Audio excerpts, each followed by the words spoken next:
Sir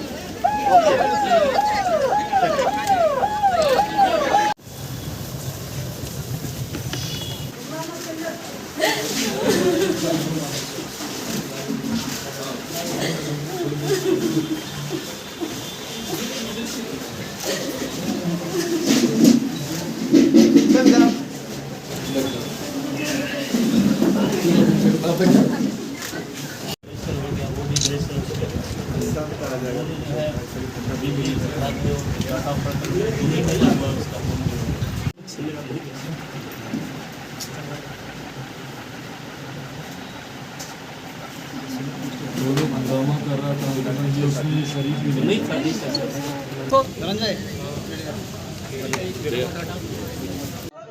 अपने अधिकारों की लड़ाई लड़ने जब जाते हैं तो किस तरीके से उन्हें बिहार की सरकार गोलियों से भूनती है, उसका ये जीता जागता उदाहरण है। मानिक जी के सुपुत्र सोनू जो इस आंदोलन में शरीक भी नहीं थे, यकीनन एक बड़ा आंदोलन चल रहा है। जिस तरीके से बिजली विभाग में अनियमितता चल रही है, प्रदेश भर के लोग उससे आक्रोशित हैं।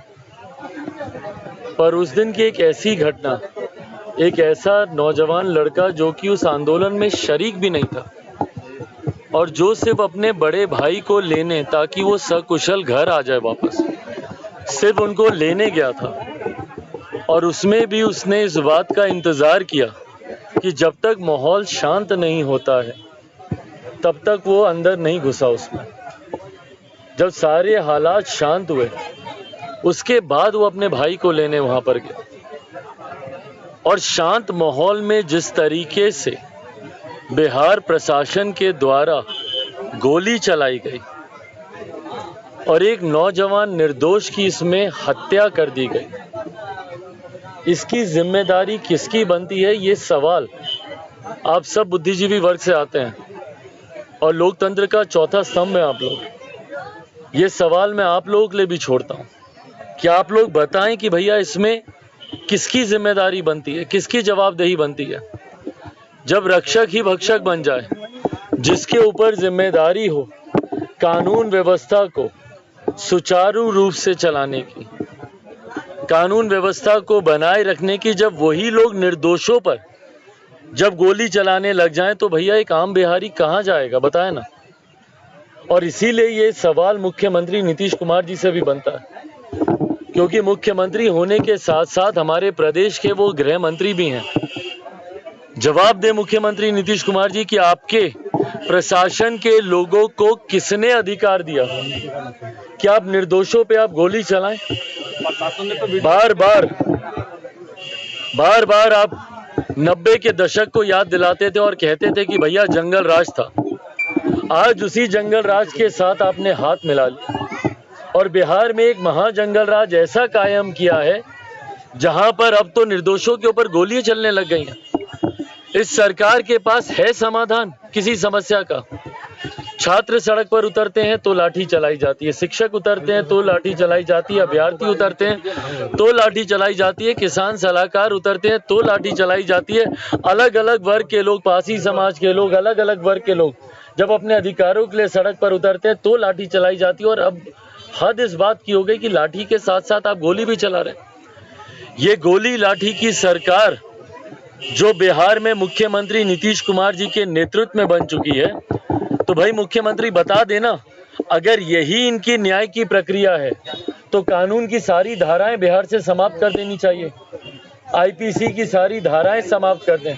सिर्फ एक नीतीश राज यहाँ पे चलेगा और नीतीश राज के तहत आप पर लाठियां चलाई जाएंगी और उसके बाद भी अगर आम बिहारी खामोश नहीं हुए तो उनके ऊपर गोली चलाकर उनकी हत्या कर दी जाएगी। बताइए, सीधा यहाँ कपार में गोली मारी गई है। कौन सी कानून की धारा बोलता है कि भैया आप इस तरीके से आप कपार में आप गोली चलाएंगे? बहुत अगर अराजकता की परिस्थिति भी है, इनके लिए भी भैया नियम बने हुए हैं। बहुत अराजकता की स्थिति है, लाठी चार्ज ये लोग करते हैं, कितने लोगों के सर फोड़ते हैं, कंधे टूटते हैं, लाठी चार्ज में भी कमर से नीचे लाठी चलाने का। गोली चलाएंगे आप तो पैर पे आपको गोली चलानी है अगर बहुत अराजक कोई अगर परिस्थिति उत्पन्न हो गई है। और उस दिन कौन सी ऐसी अराजक परिस्थिति उत्पन्न हुई थी? और माहौल शांत होने के बाद सोनू गया था वहां पर, जहां गिनती के लोग उस वक्त वहां पे मौजूद थे, हालात सामान्य हो चुके थे। उसके बाद आप चुन चुन कर आप गोली चला रहे हो और सीधा आप कपार में आप गोली मार रहे हैं। ये है बिहार में आपकी कानून व्यवस्था। इसको आप बोलेंगे कि भैया आप जंगल राज का विकल्प बनकर आए थे। इससे बड़ा जंगल राज क्या होगा जहां पे आम निर्दोषों के ऊपर आप इस तरीके से गोली चला रहे हैं। लोक जनशक्ति पार्टी मांग करती है नीतीश कुमार जी से कि भैया जो गया व्यक्ति उसको तो आप वापस नहीं ला सकते, पर कम से कम पीड़ित परिवार को न्याय तो दिलाएं। चिन्हित करें उन लोगों को, सीसीटीवी फुटेजेस आप रिकवर करें, लोगों के बयान लें और सबसे पहले तो डराना धमकाना बंद करे स्थानीय प्रशासन। ये लिखित रूप में मैं मुख्यमंत्री जी से शिकायत करूंगा और स्थानीय एसपी महोदय से भी मैं मांग करता हूं कि आपके प्रशासन के लोग जो परिवार को डराने धमकाने का काम कर रहे हैं, अगर परिवार के किसी भी सदस्य पे कोई आंच आई इसके बाद तो उसका सीधा जिम्मेदार यहाँ का स्थानीय प्रशासन होगा। और एक एक आदमी का नाम लिखकर मैं मुख्यमंत्री नीतीश कुमार जी के पास भी मैं दूंगा, क्योंकि प्रदेश के गृह मंत्री हैं। और साथ ही में मैं केंद्र सरकार, केंद्रीय गृह मंत्री आदरणीय अमित शाह जी से भी लिखित रूप में हम लोग मांग करेंगे कि इस घटना की उच्च स्तरीय जांच कराएं, संभव हो तो सीबीआई से जांच करवाई जाए। मुख्यमंत्री नीतीश कुमार जी से भी ये मांग करते हैं कि सीबीआई जांच की सिफारिश मुख्यमंत्री नीतीश कुमार करें, क्योंकि भैया प्रशासन पे भरोसा नहीं है, इनको अपने ही लोगों पे कार्रवाई करनी है। तो कैसे निष्पक्ष ये कार्रवाई करेंगे? हम समाप्त कर लें बस 1 मिनट। कैसे ये लोग निष्पक्ष कार्रवाई करेंगे? इनको अपने गिरेबान में ही इनको कार्रवाई करनी है, अपने ही लोगों के ऊपर इनको कार्रवाई करनी है। तो ऐसे में कैसे निष्पक्ष जांच होगी?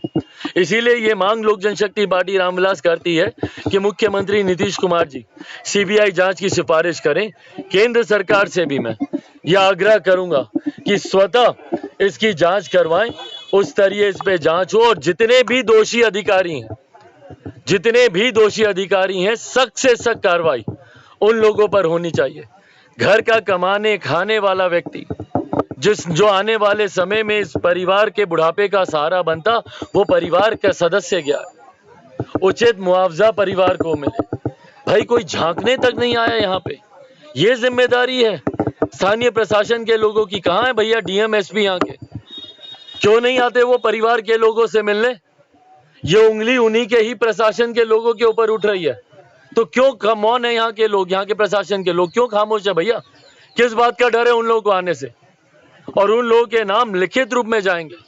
और अगर राज्य सरकार अगर इस पे नहीं जागी तो केंद्र सरकार से भी हम लोग आग्रह करेंगे कि इसकी जांच हो। इसके